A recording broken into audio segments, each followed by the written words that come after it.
Hello and welcome to your Recipe for Financial Success with me, Emma, and my colleagues Becky and Julie.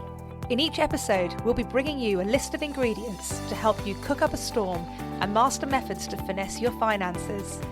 We'll be helping you expand your repertoire and hopefully teach you a few new skills along the way.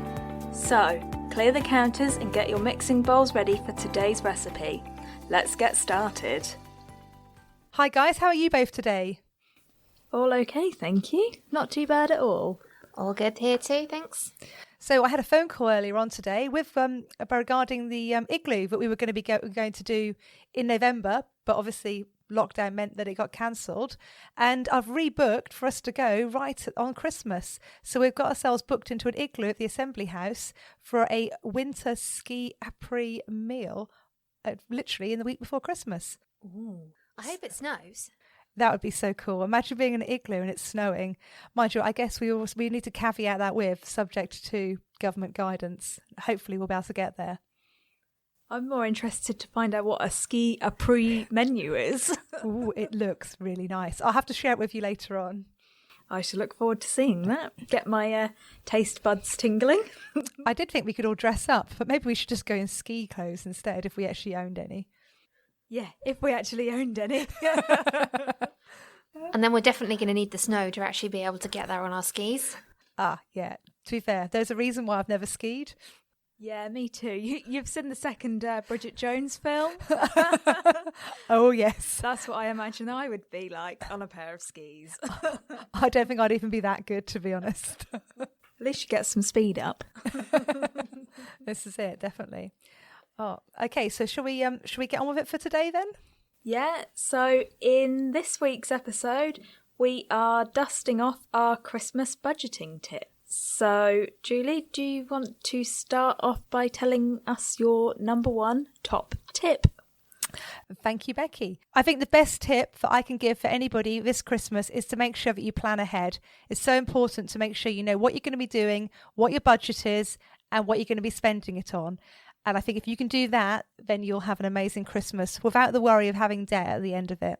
So if that's your first top tip for budgeting at Christmas, you must have some more. Come on, Julie, what's the next one? I have. I've kind of covered this in a few areas. So I think that I'm going to look at presents as my first option. And I think one of the things about buying presents is it's like, this is where you really need to think about your budgeting, making sure that you have enough money or what your budget is. You know, how many people have you got to buy for and what is your budget per person? And I think getting that planned out is really, really important. And if you find that you haven't got enough money, I mean, I don't know about any of you, but in lockdown, I went through all my wardrobes and I sorted through my clothes and found lots of items of certainly dresses that I haven't worn for years and unfortunately, due to that old Corona stone, don't fit me anymore. And what a great opportunity to sell those off on eBay or on Facebook. And that will help to get some extra funds together to pay for whatever your Christmas presents are going to be this year. That sounds like a really good idea. I think I can join you with the Corona stone.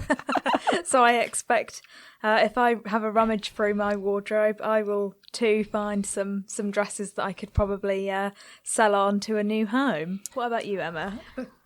I must admit I sorted out my wardrobe and I think 3/4 of it is dresses for going out, and I'm not sure when I'm next going to go out, so maybe it's a good idea to get rid of some. But I agree as well with the planning.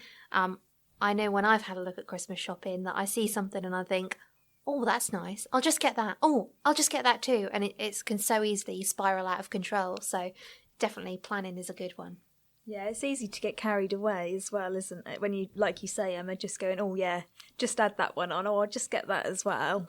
I think it's especially hard when you've got children as well, because you go out and you go, oh, I'll just get another little one. And then if you've got more than one child, it's even worse, because if you buy one thing for one child, then you then need to buy an equivalent present for the other child as well. And it soon starts to build up.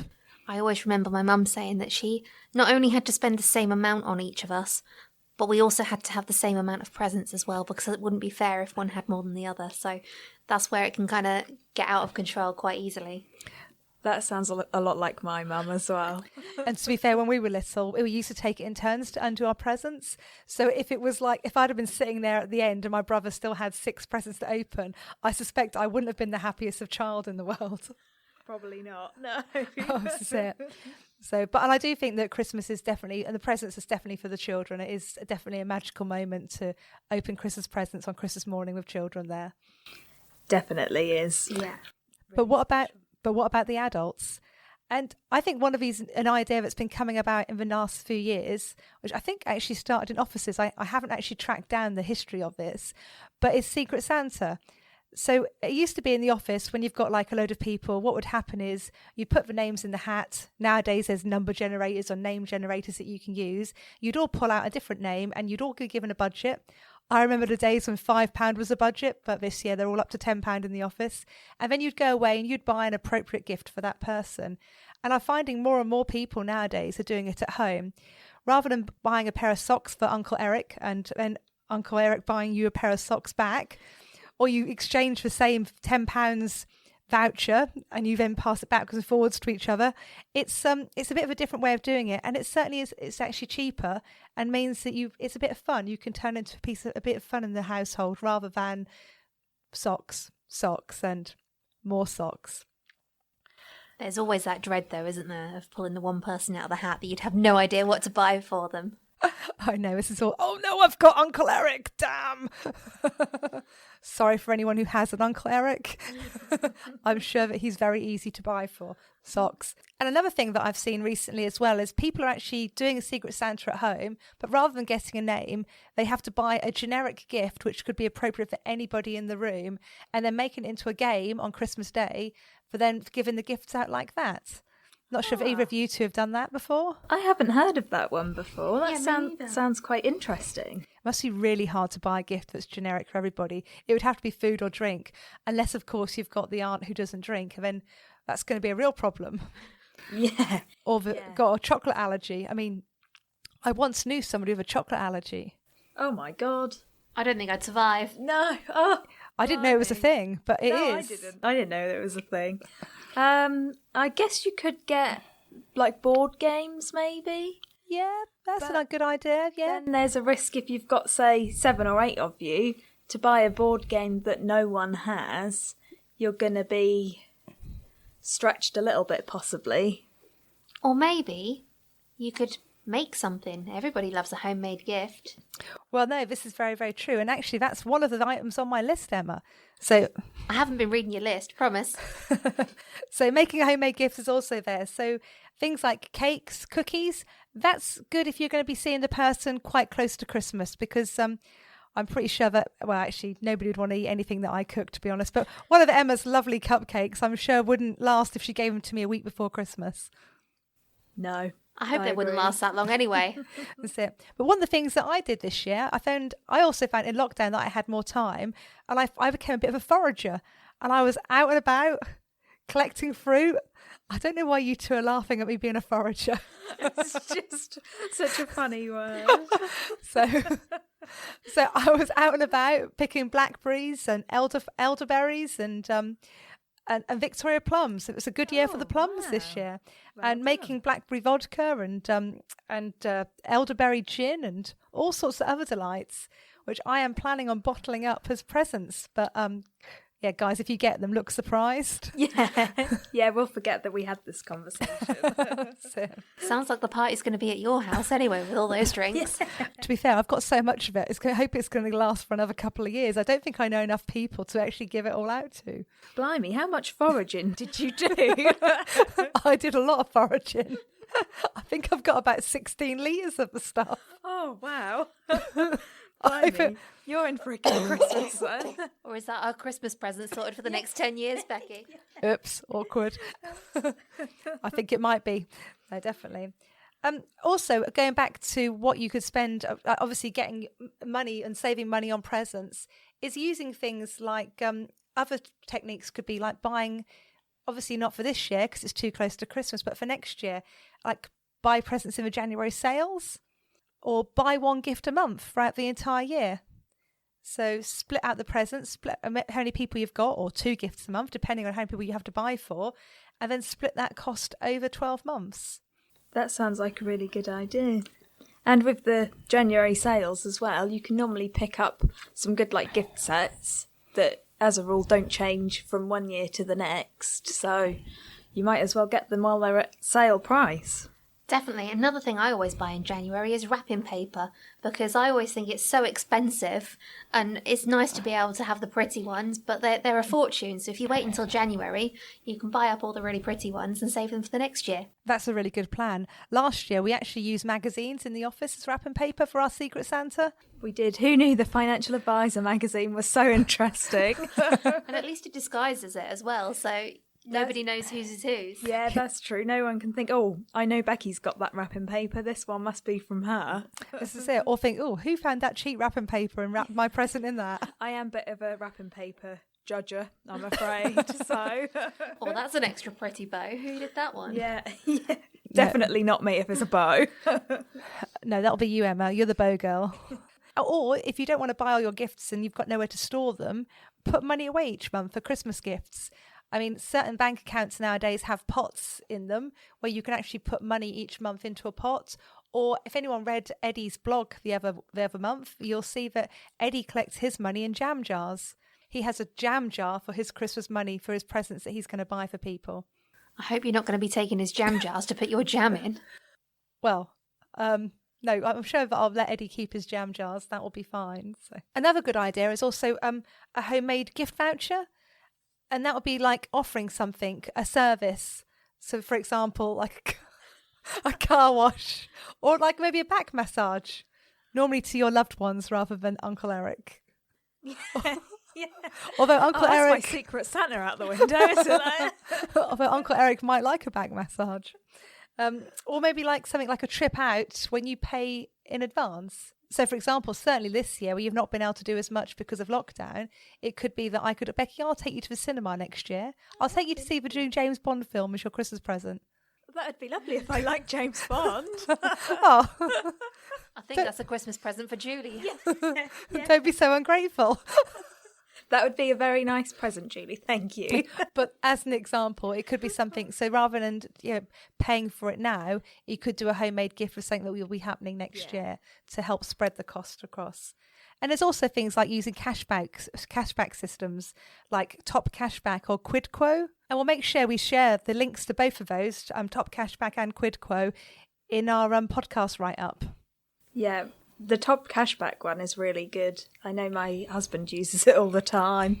And I think he gets quite a lot of good savings through that. So I can vouch for that one. Well, someone told me earlier today that they use Quid Quo and they've had over £2,000 back in the last 12 months. Okay, I don't think he's got that much back. And if he has, he certainly hasn't told me about it. Maybe he's saving it to spend on your Christmas present, Becky. Yes, maybe. I will let you know in January. So moving on from presents is the big day, the food. And I think this is one of those things where we all overspend. And again... Overindulge. Not just on spending, but eating too. Yes. Absolutely. So just help that Corona Stone to grow to 2 Corona Stone. So, but I think it's all, again, this is where planning comes in really, really important. So when you do that supermarket shop, plan ahead, make a list. What things do you actually need? Do you really, really need them? And also it's a case of, do you really want all that chocolate? And if you're buying it weeks in advance, is that really a good time to buy it? Will it be there when it comes to Christmas, or will you have eaten it? I can already answer that. We brought a box of Heroes or a tin of Heroes a couple of weeks ago. Already gone. None left. Were they for Christmas, Becky? Yeah, already gone. None left. I So- don't think they made it through the first night in our house. I think if you've got willpower, it's not too bad. You can buy in advance, but if you haven't... I'm going to say, we've got a secret stash. Don't tell my dad, but we've got a secret stash that have survived the last few weeks. So we're doing okay so far. You're doing better than me. To be fair, I hide it from Ralph as well because he's a complete chocolate monster. He actually searches the house for things. Oh, God. Whereabouts do you hide it? Oh, I guess you can't say, actually. Well, I can. It's in the utility room, but I hide it near the washing machine because he doesn't know what the washing machine is. I find it quite safe there. Oh, bless him. He hasn't figured out the washing machine yet. No, he hasn't, bless him. And also think about, do you need all those treats? And also, what is the likelihood of you actually getting some of those chocolates as presents as well? So you buy it in and then you get it gifted to you as well. So you've then got double the amount. And then you then have that New Year's resolution that you're going to lose weight in the new year. So you then try and either eat it all or it goes into a cupboard and a year later you find it and it's already 9 months out of date. Yeah. Very true. I normally go with we've got to eat all of this by New Year's Day. Hurry up, eat it fast. And the thing as well about like with your turkey, if you're having turkey, because obviously I know not everybody has the traditional turkey, it's like, do you need a turkey that will feed the 5,000? Probably not, no. I mean, this year, unfortunately, it's looking very likely it's going to be groups of 6. So it's like, unless you're really, really hot into your turkey leftovers and are going to be having turkey sandwiches, turkey curry, You have turkey coming out of your ears. turkey, something else. Maybe I'll have to find a recipe for something with turkey to go with this podcast. It might be handy for people. That's a very good idea. Actually, I think if you could write a whole recipe book, Emma, of turkey leftover recipes, you'll be a bestseller. Turkey cake? Ooh, not Too sure. far. I think that is just a step too far. So Okay, I'll take it back. I'll get rid of that one. Go back to the drawing board. I did have bacon cheesecake once, Ooh. Ooh. but that's another story. Yeah, for another day. Definitely for another day. Going back to the supermarkets, another way of doing it is a lot of the supermarkets have like a stamp system where you can collect stamps throughout the year, which can then help towards the cost of your Christmas meal or the New Year meal, whichever one works out. But like for your Christmas meal, and also your supermarket vouchers. Certainly, for example, Tesco's is my supermarket on my way home from work, so where I normally go, and I get vouchers throughout the year in the post, and they've always got really long dates on those. Save those up and spend them at Christmas. It's a really good way of helping with the Christmas spend in the supermarket. I do the same, but with the Sainsbury's Nectar points. So I save them up throughout the year, and then when I do my final shop before Christmas, I normally buy myself a sneaky bottle of something to see me over the Christmas period with my Nectar points. So it's like a nice little Christmas treat for me. It's surprising how quick the points add up, though, isn't it? You can have quite a lot to spend when it comes to Christmas if you do it each year. They do soon add up. I think I'm over £20, so Oh, we shall see.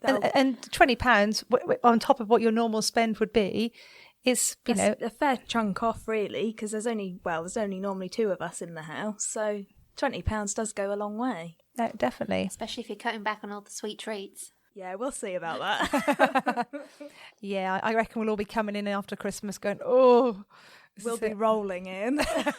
Or we'll be bringing all the tins of biscuits and chocolates in, like, please just eat them, help me, get rid of them. Oh no, this is it. So, and then the other thing, I think that really that covers food. Make sure you plan for it. Make sure you budget for what you're going to do. Try not to overspend on things that you don't think you're going to eat.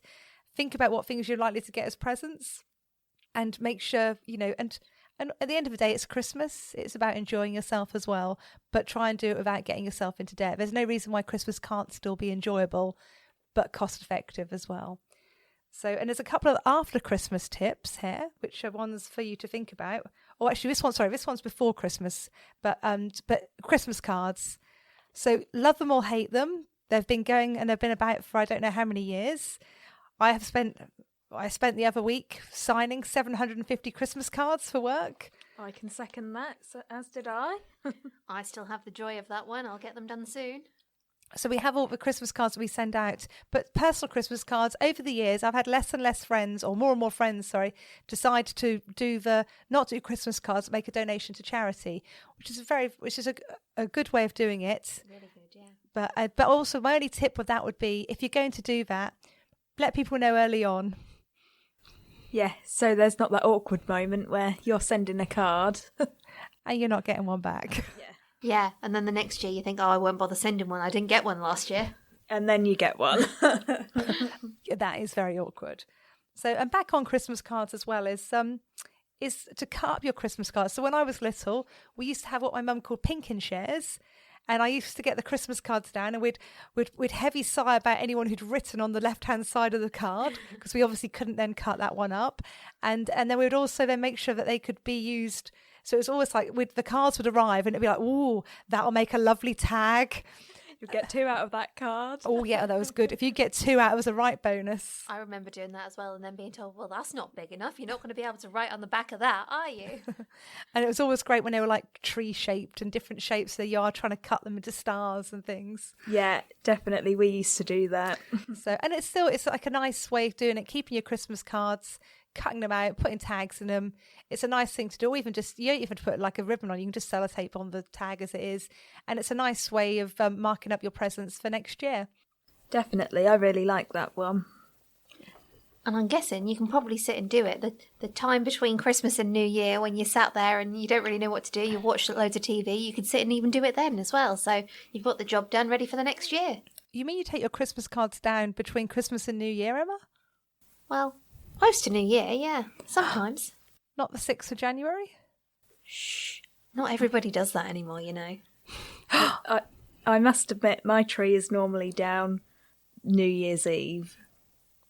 Oh, you humbugs. Yeah, sorry. New year, new start, spring clean. That's exactly what I think. I think I just can't face it on New Year's Day to have to then take it all down. So I do take mine down normally New Year's Eve. Well, thank you for being in the hot seat today, Julie. That's some really good Christmas tips for us. And not just to use this year, but to use next year too.